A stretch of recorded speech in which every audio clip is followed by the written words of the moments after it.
Should Ohio State snag quarterback TJ Finley out of the transfer portal? Some will say yes, some will say no. We'll discuss both sides of the equation during today's episode of Locked On Buckeyes. You are Locked On Buckeyes, your daily podcast on the Ohio State Buckeyes.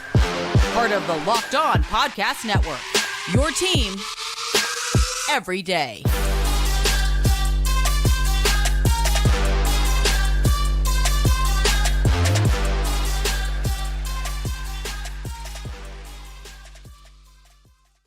What's up, Buckeye fans? Welcome back to another episode of Locked On Buckeyes for the Locked On Podcast Network. I'm your host, Jay Stevens, also the host of the Jay Stevens Podcast. It is Thursday, May 4th in the year 2023, and I want to thank you for making Locked On Buckeyes your first listen or first watch of every single day. During today's episode, we will discuss how adding a quarterback at this point of the offseason impacts the QB room and a couple players on Ohio State's offensive line that need to be leaders in 2023.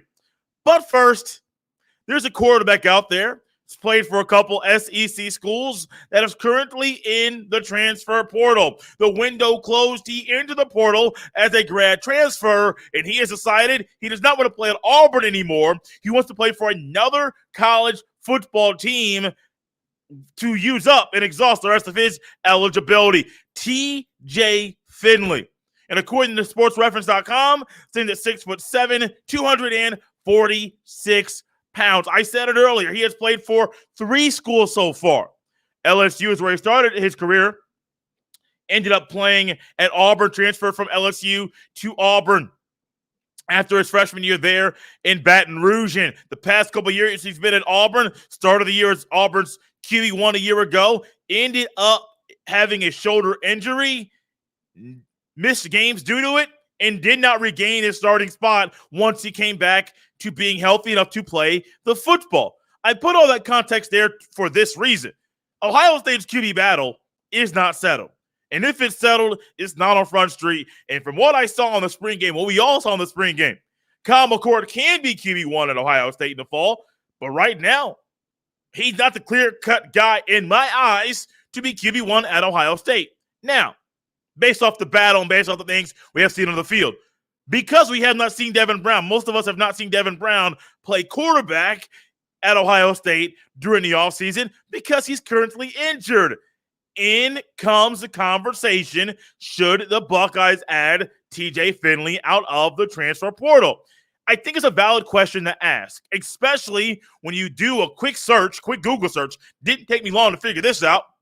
Earlier this year, TJ Finley was on campus at Ohio State. Now, he was not in the portal. I don't believe he entered the first portal window. And so you kind of move pretty discreetly and quietly when you're moving in the offseason to possibly be at another school. Why was he at Ohio State in January? I have no idea. But it could be because he wanted to see or talk to some of the players, be on campus. Maybe he was trying to figure out that was the right place for him to go if he decided to transfer from Auburn.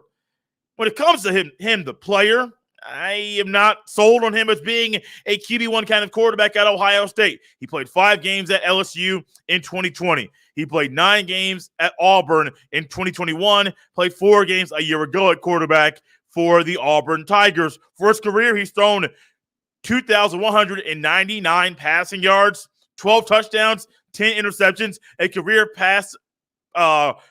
completion percentage of 57.0%. A year ago, he had the best completion percentage he's had in his college career, 62.3, 8.1 yards per attempt. Only threw 1 touchdown a year ago and 4 interceptions. If we just went to a year ago with those numbers, you can probably guess and understand why he did not regain his starting spots when he was healthy enough to play and he returned to the football team after recovering from his shoulder injury. I don't know. I've never been sold on him, and I don't know if the people at Auburn were after he went down a year ago. He's a decent quarterback. He's an okay quarterback. Trying to be a little nice here at the beginning of today's show. Also, I do think he'll be a Power 5 starting quarterback in the upcoming season. But one thing I do believe Ryan Day and Brian Hartline want out of their QB1 is a guy who can make all the throws. I could have said elite passer, but how about we make it a little bit, put a little definition or something that's a little bit descriptive in the kind of quarterback the coaches want. The coaches want a quarterback that can make all the throws, or a quarterback who is pursuing and making strides to make all the throws. Now, I don't expect either McCord or Devin Brown or even TJ Finley, if he comes in, I just don't think it would be a wise move to make it, to be Justin Fields or to be CJ Stroud or to even be Dwayne Haskins. Those guys are special. Now, McCord and Brown could be special as well. I just don't think that's the kind of quarterbacks they're going to be at Ohio State once they are labeled QB1 in a future college football season. TJ Finley is an okay quarterback, but from the sample size that we have seen, yeah, he started the end of the season as Auburn's QB1 at the end of 2021. Okay, cool. I understand it, but I also don't really think that the game film he's put out there over this 3 years playing college football, that this is the kind of individual, the athlete, the player. Not saying he's a bad person. I don't want to go that far. But I don't believe he is the kind of quarterback that they are going to put up and say, you are the kind of guy we're going to bring in the month of May, a few months prior to the season starting, for you to come in and to join Ohio State in the thought that you're going to be QB1. I only think he's going to transfer to a school where he is going to be labeled the starter when he is there. Auburn down there in Auburn, there's a possibility that they may now get Casey Thompson with TJ Finley being gone. Casey Thompson, former Texas quarterback, former Nebraska quarterback. Now this young man is possibly going to the SEC. Great. Good for you. Go do your thing, Casey Thompson. And TJ Finley, I hope you have a great year in the upcoming season. I hope your 2023 allows you to start all regular season games. And if whatever school you plays for a bowl game or in a conference championship game, I hope you're healthy enough to play there as well. But I don't believe the Buckeyes pursuing pursuing TJ Finley in the transfer portal is a wise decision for them to make. And my thought on this would be the same if it were in January or February. Now, it's a little bit more, we're a little bit deeper into the offseason, so I have a little bit more thoughts on my head as far as why I'm making this statement now. But I wouldn't do it. If he was a better passer, and he showed that he could be more of a consistent passer, he's not really a dual threat. The running numbers really aren't there, which is why I didn't mention them earlier. He has 3 rushing touchdowns on his career, but his career rushing yards per carry average is less than a yard. Now, granted, keep in mind that does take in negative sack yardage, and that gets added to that number or subtracted, so take that for what it's worth. But you're averaging less than a yard per carry, 3 rushing touchdowns. I just don't think the running game is a part of his thing. Passing, I've seen him play a little bit. Not a lot, but a little bit. Never really been impressed. Okay. Like I said, he'll be a starting quarterback. Just probably not at The Ohio State University in 2023.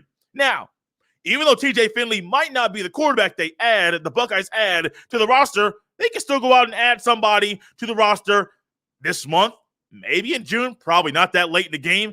How would that impact the quarterbacks in Ohio State's quarterback room if they add a quarterback this late into the offseason? We'll discuss that next right here on Locked On Buckeyes. This episode is brought to you by Built Bar. Looking for a delicious snack but don't want all of the sugar and calories? Then you need the best tasting protein bar ever.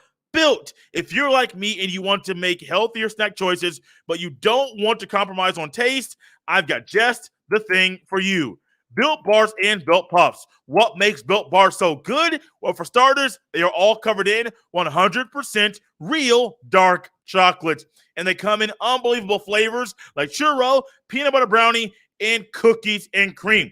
And now you don't need to wait to get a box. For years, we've been talking about ordering Built Bars at Built.com. But now you can get them at your local Walmart or Sam's Club, while you can still get your specialty flavors still at Built.com. That's right. Head to your nearest Walmart today, walk to the pharmacy section, and grab yourself a box of Built Bars. You can pick up a 4-bar box of cookies and cream bar, double chocolate bar, or coconut puff. If you're close to Sam's Club, run in and grab a 13-bar box with our hit flavors, brownie batter puff, and churro puff. You can thank me later. Thanks for making Locked On Buckeyes your first listen every day. Make sure you subscribe to Locked On Buckeyes on the YouTube, on the Apple Podcast, on the Spotify, on the Odyssey app, wherever you get your fine podcast. Make sure you subscribe to Locked On Buckeyes so you stay up to date with all the information about your Ohio State football and basketball teams. So there's a thought by some that a college football team could add or will add a player this late in the offseason, all right, this point in the offseason. It's currently May 4th. Labor Day weekend is right around the corner. We'll be here before you know it. Yes, we got a few holidays. You got Mother's Day coming up. You got Memorial Day coming up. You got Father's Day. You got the 4th of July. But all of those things will be smack dab joint together. And before you know it, it'll be Labor Day weekend. The Buckeyes will be playing the Indiana Hoosiers on the road to open up the season. And we'll be looking at Ohio State and being excited about the start of another long football season where the Buckeyes can win the national championship. But if you're going to think about making your roster better, you have to be strategic and specific about what kind of players you bring in, especially at this time of year. I am a person that believes, and I think a lot of people will as well, if you bring a player in at this point in the game, they're probably going to start in the upcoming season. Or, they're probably going to start at some point in the future. Why? Because it's going to be rare. We're going to bring somebody in to come in. Also, you're probably going to be a team or a player, that if you're entering the portal right now, it's probably because you're not going to start at the school you are currently at, or if you're in the shoes of Peyton Thorne, you might just want to get a different place, a new scenery, and maybe the way things went this spring weren't really conducive to how you think you want things to go. So you go ahead and transfer. So be it. I get it. Casey Thompson, talented guy, but for him, he's like, hey, it's time to go elsewhere. So be it. And Ohio State's in a very unique situation in college football because they're an elite program. They're not just an elite program in name. They're an elite program in productivity, in the amount of players they put in the draft, and how they develop players. And that's the conversation we're going to have later on in the show, because I do believe that the development is something that you say, oh, hashtag developed here. Why aren't more guys being developed into pro talent, pro prospects, draft picks? We'll discuss more of that in the future weeks and later on in the offseason as the offseason rolls on. But if you're going to be a team that's going to bring in a guy this time of year, you're going to be strategic, specific, and there's a good chance that guy's going to start. You bring in Josh Simmons, former San Diego State tackle, offensive tackle, 6'6", 6'5" or 6'6", 305 pounds, a guy who was a really good piece of the pie for San Diego State on that part of the country. Even though it was a lesser level of football, a lot of guys do end up transferring up and playing really good football when they make that move. But I believe Simmons is going to be a guy who does that very thing. At the same time, keep this in mind. Many people already think he's going to come in and start, and that he would not transfer to Ohio State, and Ohio State would not accept his transfer right now if they already had their offensive line already set in stone. They don't. There are questions. The only two guys that I do believe are set in stone as starters in their positions, Donovan Jackson at left guard, Donovan Jackson at left tackle, Matt Jones at right guard. I believe those are the only two that are set. The other three still up for grabs. Yeah, you got guys that are front runners, but I don't think they've cemented their spot as a starter on the Buckeyes in the upcoming season. You got to be very strategic because, especially when it comes to the quarterbacks, there aren't many of them. Now, there are more quarterbacks, maybe 4 or 5 on the roster, than guys that are going to be for sure tackles, left tackles specifically for the Buckeyes. So the offensive line room is bigger as a whole, but for position by position, it's not the same way. But for quarterbacks, you got Kyle McCord, you got Devin Brown, you got Tristan Gebbia. The top two will be the top two quarterbacks on the depth chart, and the third one, Gebbia, will be QB3 for the Buckeyes. If you bring a guy in right now, it can mess with the chemistry. It could shake things up. Yes, it could add more competition. It could bring out something from the other guys that are there that are in the top of the competition to be starting quarterback at Ohio State. It could bring something out of them that you did not know they had. You said, oh, okay, I know we just brought this guy in, but I'm seeing this out of you right now, and I like what I see. Buddy, come on. Come to me. Come be my starting quarterback because you're showing me everything we need to see from you for you to be labeled QB1 for the Buckeyes. You got to be very, very picky. Very picky. I know people in life, some people say people are really, really picky. Some say people are not picky enough. Some say the people that are really picky, they're stuck in their ways. They won't change. Some people that you say that are not picky enough, they're stuck in their ways. They won't change. You get the gist. You got to be someone that maybe you're right there in the middle. You got friends that are really, really picky. You got some friends that are not so picky. That maybe too free to make certain decisions or to add certain people to their lives or to tell certain people certain things about their lives. Whatever it is, you might be somebody that's smack dab in the middle. You're not too picky. You're not someone that's not picky enough. You're kind of right there in the middle. And that might need to be a place where Ohio State needs to be. Now, Ohio State also is very strategic and specific about just athletes they bring in, not guys that they bring in this time of year, just athletes and the players they recruit, not just at the high school level, but also at the collegiate level, guys that are currently in the transfer portal. They're very, very strategic, which is why I do believe, one, they wouldn't go at, they may think about TJ Finley. I don't think they would bring him in. I don't think he's a guy they should go after. But two, if they do bring him in, they realize this could shake things up. And one thing Tristan Gebbia, Oregon State transfer quarterback, said upon transferring to Ohio State, he liked the QB room. He liked the culture. He liked the guys. One thing that came a report out of spring practice was that all three of these quarterbacks, Devin Brown, Kyle McCord, Tristan Gebbia, they get together. And you know, if you bring somebody into this mix right now, buddy, it could shake things up drastically. Got to be picky. Got to be smart. But in regards to the offensive line, they're bringing in an offensive tackle. There was a need. There was a need to bring somebody in. Ultimately, I'm not sure the need is that great at quarterback for Ohio State to go out there and to bring a quarterback in this late at this point in the offseason.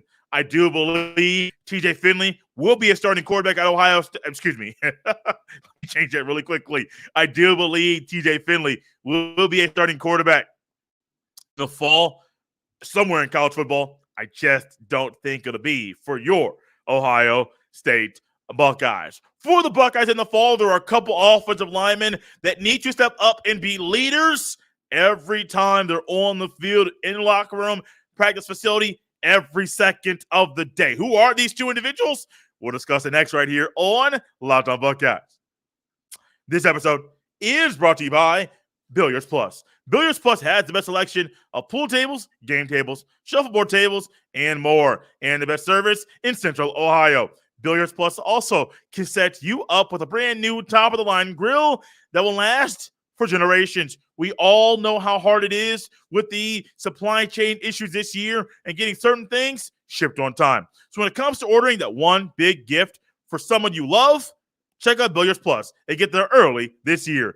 Pick something out and get the exact thing you're looking for. The gift-giving season is anytime you want it to be, and Billiards Plus has the gifts your loved ones will love. Billiards Plus carries the best pool tables from Brunswick, Ohio, Canada, Billiards, and more. Plus, top-of-the-line grills from PK, Napoleon, Memphis on the Griddle. That will be the last grill you own. Seriously, these grills stand the test of time.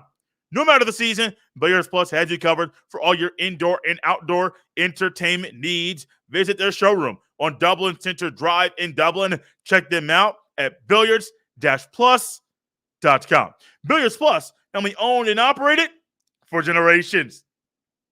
Thank you once again for making Locked On Buckeyes your first listen every single day. Coming up tomorrow, I have a conversation that I had with Alex Clancy, the host of Locked On Cardinals, the Arizona Cardinals, the team that selected Paris Johnson Jr., number 6 overall in the NFL draft. We had a conversation. It'll air on tomorrow's show. So if you want to get a crossover and you want to hear about how Paris Johnson Jr. will impact the Arizona Cardinals, listen to tomorrow's show. You don't want to miss it.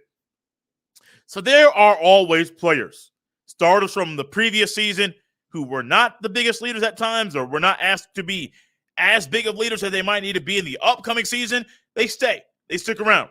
They play a little bit. Yeah, they could have gone to the NFL, but they said, no, I want to stay at the school that I'm at to be a better football player and to better develop myself for life after I played the college football.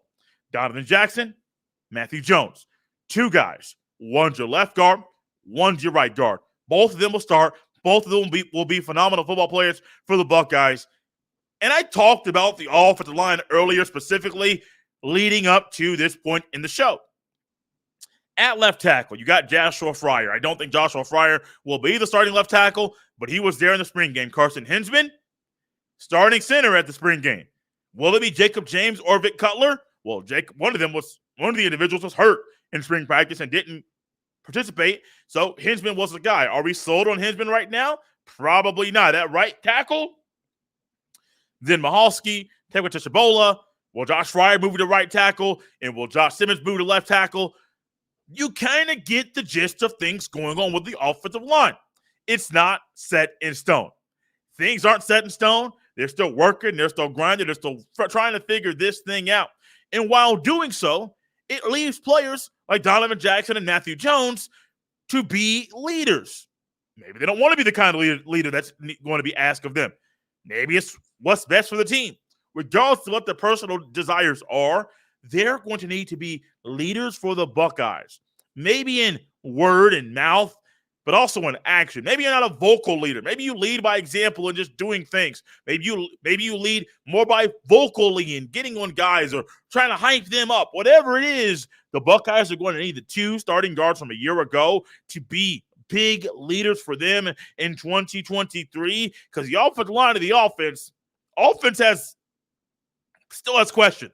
People trying to say, oh, Ohio State's offense is going to be this in 2023 or that in 2023. Well, the questions I have not showed me, or the answers I have not showed me that the Buckeyes offense is going to be X, Y, or Z. I'm still up in the air about, I know what the offense possibly can be. I just don't know what it will be in the upcoming season. What I know needs to happen and what can happen so the offensive line will be good, will be elite. These two individuals stepping up in a huge, monumental way for the Buckeyes to be elite at every position on the offensive line. Now, you're going to need those guys to be leaders. And if they are leaders, there's a better chance of them being elite. Not sure if it's going to actually happen. I don't know what's going to happen at left tackle, center, or right tackle. I don't know how the three new starting offensive linemen are going to impact the play and development of Donovan Jackson and Matthew Jones. I have no idea. But I do know the guys that are newcomers to the O-line, they're going to need those vets to be leaders. Sometimes vocal, sometimes in action, sometimes to get on them, sometimes to hype them up. Whatever it is, they're going to need it, especially during crucial moments in the season, especially early in the season. Hey, buddy, you got this. I know you whipped in that block. Hey, here's how you can fix that. Hey, footwork. Good job, buddy. Keep going. Doing those types of things to keep the offensive line being what it needs to be at the Ohio State University. We're out of here on a Thursday. One more show to go this week. Excited to get back here behind the mic with you to talk about your favorite team in college football, the Ohio State Buckeyes. As always, you can follow me on Twitter at jstevens07. You can send all of your emails to jstevens317@gmail.com. Out of here on a Thursday. Hope you guys have a great day. The weather's going to warm up. Get outside. Enjoy it. We've been waiting for this time of year, this time for a long period of time. Consistently beautiful weather. I like it. I love it.